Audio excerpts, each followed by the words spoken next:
দামোদরে স্নান করতে নেমে দুই কিশোরের মর্মান্তিক মৃত্যু, উভয়ের দেহ উদ্ধার। দামোদর নদীর ডিসেরগড় ঘাটে শনিবার স্নান করতে নেমে তলিয়ে যাওয়া দুই কিশোরের মর্মান্তিক ঘটনায় উভয়ের দেহ উদ্ধার হয়েছে।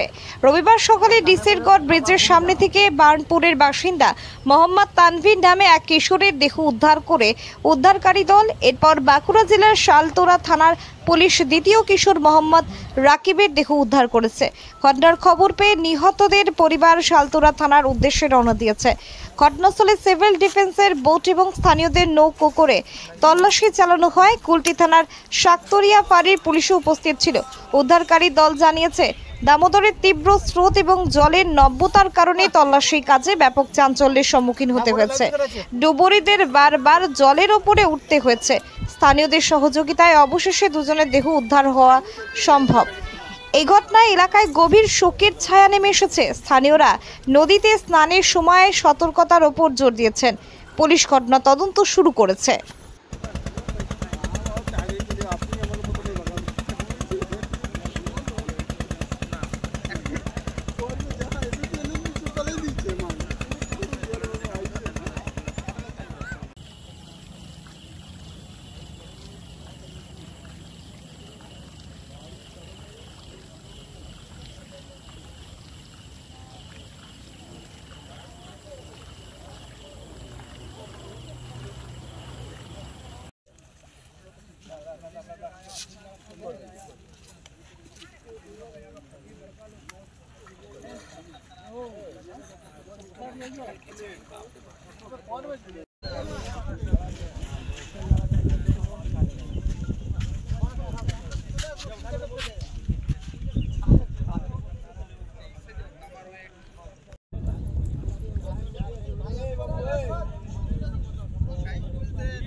কি মানে পেলেন কাউকে উদ্ধার?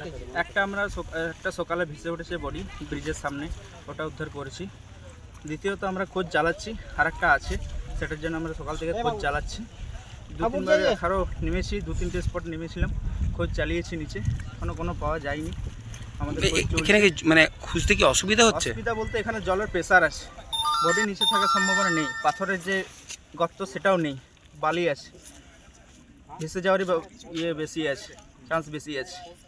না আপনাদের মানে আর কিছু রিকোয়ারমেন্ট বা কিছু অসুবিধা ফেস করছেন এখানে? আর কিছু না, অসুবিধা ঠিকই নেই, আছে, পাবলিকও করছে, সাপোর্ট করছে, আমাদের সাথে পুলিশরাও আছে। আচ্ছা, আমরা এসছি সিভিল ডিফেন্স পশ্চিম বর্ধমান।